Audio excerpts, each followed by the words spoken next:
Hey guys, welcome back to my channel art with Tulika. आज हम snowman का winter scene बनाएंगे। ठीक है, तो स्नोमैन पेंटिंग बना रहे हैं आज हम लोग। तो सबसे पहले हमें एक पेज का बॉर्डर बना लेना है ब्लैक या फिर प्लेन ब्लैक पेंसिल से। उसके बाद हम क्या करेंगे, हमें एक पेंसिल लेनी है और पेंसिल से ही हमें बहुत इजी तरीके से एक स्केच कर लेना है। पीछे बहुत ही हल्का हल्का करेंगे, नहीं तो फिर ड्राइंग में वो बहुत ख़राब दिखने लगता है। तो पेंसिल को हम बहुत लाइट चलाएंगे। उसके बाद हम यहाँ पे एक हट बना रहे हैं, एक झोपड़ी है बहुत ही प्यारी क्यूट सी सुंदर सी, और उस पर हम लोग ऊपर के साइड में स्नो दिखाएंगे जो जैसे कि बर्फ़ पड़ रही हो, ऐसा कुछ दिखाना है हमें यहाँ पर। तो सबसे पहले हमने हट बना ली। देन उसके बाद हम बगल में इसके साइड में छोटा सा एक ट्री बनाएंगे, और वो भी बहुत लाइट हमें बनाना है। हमें बात बहुत अच्छे से ध्यान रखनी है कि भाई हमें बिल्कुल भी डार्क पेंसिल का यूज़ नहीं करना है तो बस नहीं करना है। ये हम अपने पूरे ड्राइंग में एक बात याद रखेंगे कि हमें डार्क पेंसिल नहीं चलानी है। ठीक है, उसके बाद हम क्या करना है, उसके बाद हम एक छोटा गोला बनाना है, उसके बाद एक थोड़ा बड़ा गोला बनाना है। तभी तो बनाएंगे हम स्नोमैन ना। तो स्नोमैन के हाथ भी बना देने हैं, एंड उसके बाद उसका स्कार्फ बनाएंगे प्यारा सा। ये देखिए स्कार्फ बना रहे हैं।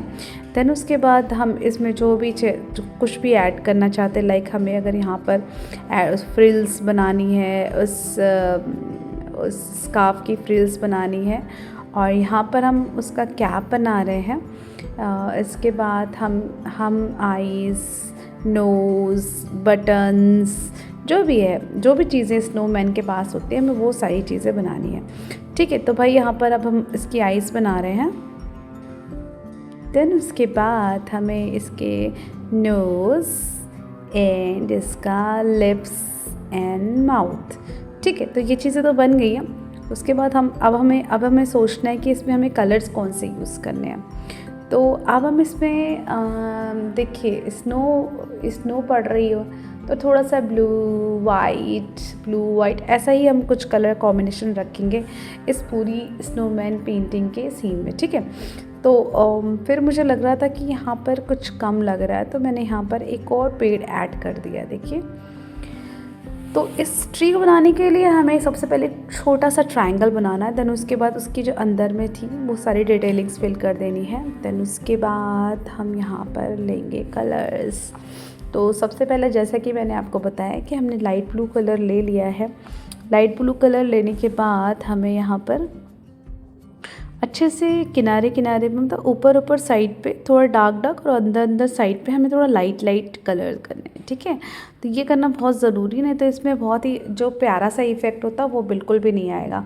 अगर आप एक जैसा कलर कर देंगे तो हमें ना तो शेडो मालूम चलेगी, ना तो उसकी कि हमें कहाँ से शुरू हुआ कहाँ से ख़त्म हुआ। एक जैसा हमें बिल्कुल भी कलर नहीं करना है।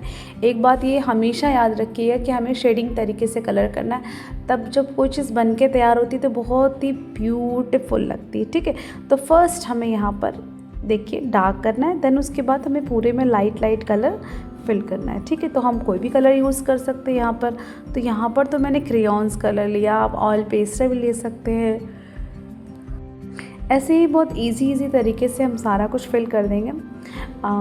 देन उसके बाद हम आप देख सकते हैं जितने भी ब्लू जो स्नो जहाँ पे भी स्नो पड़ी थी वहाँ पे हमें पूरा में लाइट ब्लू हम पूरे में करेंगे, और बहुत आराम से इसको करना है जैसा कि आप देख सकते हैं। और ध्यान रखना, वो बात जो मैंने आपको बताई वो ज़रूर ध्यान रखना कि यहाँ ऊपर साइड में जहाँ पे पेंसिल से हमने ड्राइंग करी है, मतलब जिस एरिया पे पेंसिल से हमने ड्राइंग करी है, जहाँ से स्टार्ट हुई है वहाँ पर हमें पूरा डार्क करना है। देन उसके बाद हम नीचे साइड में जब हम आएंगे उसको ऊपर वाले को ड्राइंग को छोड़ते हुए नीचे तो हम यहाँ पर लाइट करेंगे। डार्क नहीं करेंगे, डार्क तो मैंने आपको बता दिया पहले करेंगे।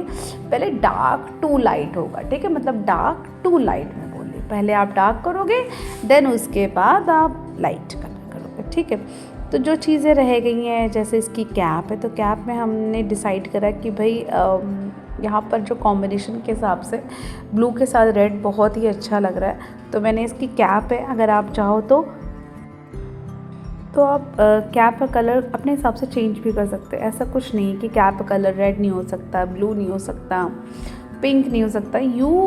You just free, you can choose your colour of your choice. Okay, आप जो भी पसंद करो वो भी कलर इसकी कैप में आप डाल सकते हो। ठीक है, तो उसके बाद हम क्या करेंगे, उसके बाद देख रहे हैं हम इसका स्कार्फ रह गया था, तो वो भी हम अगर कैप रेड है तो स्कार्फ भी हम कोशिश करेंगे रेड कलर का रहे तो बहुत ही सुंदर लगेगा। देन उसके बाद यहाँ पर आगे का जो डिज़ाइन था कैप में वो हमने पर्पल कलर से कर दिया है। धीरे धीरे कलरिंग को हम कंप्लीट करेंगे और उसके बाद हम ये यहाँ का जो एरिया था वहाँ पे मैंने थोड़ा थोड़ा ग्रे दिखा दिया है, क्योंकि बहुत ज़्यादा ब्लू नहीं कर सकते, ऊपर भी ब्लू नीचे भी ब्लू, तो ये यहाँ पर हम यहाँ पर ग्रे एंड ब्लू को हम मिक्स करेंगे। ठीक है, जैसे मैंने बोला कि शेडिंग तरीके से करना है, तो पहले मैंने पूरा बेस ग्रे कर दिया, देन उसके बाद हम क्या करेंगे, उसके बाद हमें इस पर ही ब्लू कलर यूज़ करना है। ठीक है, तो बहुत ईजी है सारा प्रोसेस, आप देख रहे हो किस तरीके से बन रहा है, बहुत ही आसान है और आप इसी प्रोसेस से पूरी पेंटिंग अपनी कंप्लीट कर लेंगे। आप पता है ज़रूर से ज़रूर आप इसको बनाते समय बहुत ही इंजॉय करने वाले हो। और उसके बाद क्या करना है, आप देख ही रहे हो कि हम किस तरीके से पूरे ऊपर स्काई वाले एरिया पे पहले मैंने ग्रे करा, देन उसके बाद हम धीरे धीरे इस पर ब्लू कलर कर रहे हैं। ठीक है, तो बहुत ही प्यारा लगेगा ये।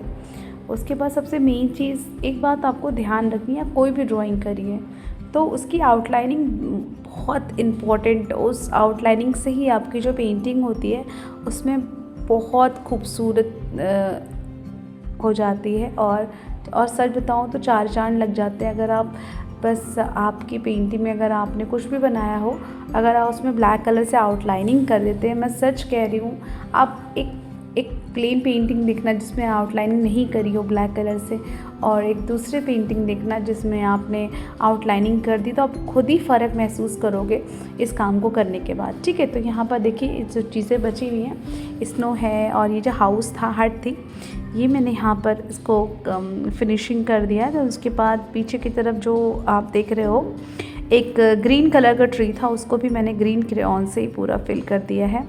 और इसी तरीके से हम जो सारी चीज़ें बची हैं, एक पेड़ तो ये है, उसके बगल में एक दूसरा ट्री लगा हुआ आप देख सकते हो, बहुत ध्यान से, उतना ही छोटा है, बहुत ही प्यारा सा, उसको भी हम ग्रीन कलर से ही करेंगे। और कलर को अच्छे से मर्ज करना है ताकि वो ऐसे दूर दूर नहीं दिखाई पड़े, बिल्कुल भी गैपिंग नहीं छोड़ेंगे।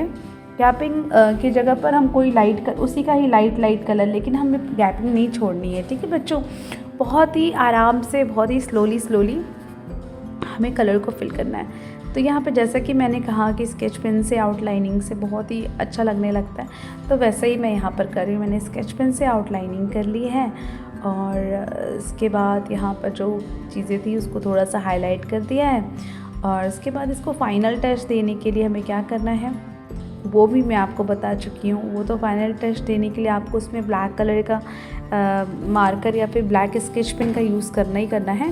उससे पहले यहाँ पे स्नो बॉल्स रह गई थी और स्नो है, तो उसमें पूरा ऐसे ही पूरा बनाना है हमको। आप देख रहे हो मैंने यहाँ पे वाइट, मेरे पास मार्कर था, मैंने वाइट मार्कर से उस ब्लू स्नो के बीच में कलर कर दिया और उसके बाद यहाँ पे ब्लैक मार्कर मैंने लिया और उससे पूरी आउटलाइनिंग कर दी। बहुत ही प्यारा लगने लगता है जब आप कुछ भी बनाते हो और उसको आउटलाइनिंग उसकी ब्लैक कलर से कर। सच बता रही हूँ, आप खुद देख रहे हो, आपको खुद मालूम चल जाएगा। पहले तो डिज़ाइन इतनी विजिबल नहीं हो रही थी, बट जैसे ही मैंने इसको ब्लैक मार्कर से किया वो बिल्कुल सामने आ गई और बहुत ही खूबसूरत लग रही है।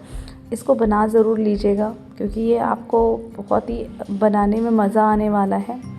ये देखिए, ये सारा हमने आउटलाइनिंग कर दिया है ब्लैक कलर से, बहुत ही प्यारा लग रहा होगा, आप समझ सकते हैं इस चीज़ को। आई होप आपको ये मेरी पेंटिंग, आपको ये इजी ट्यूटोरियल बहुत पसंद आया होगा।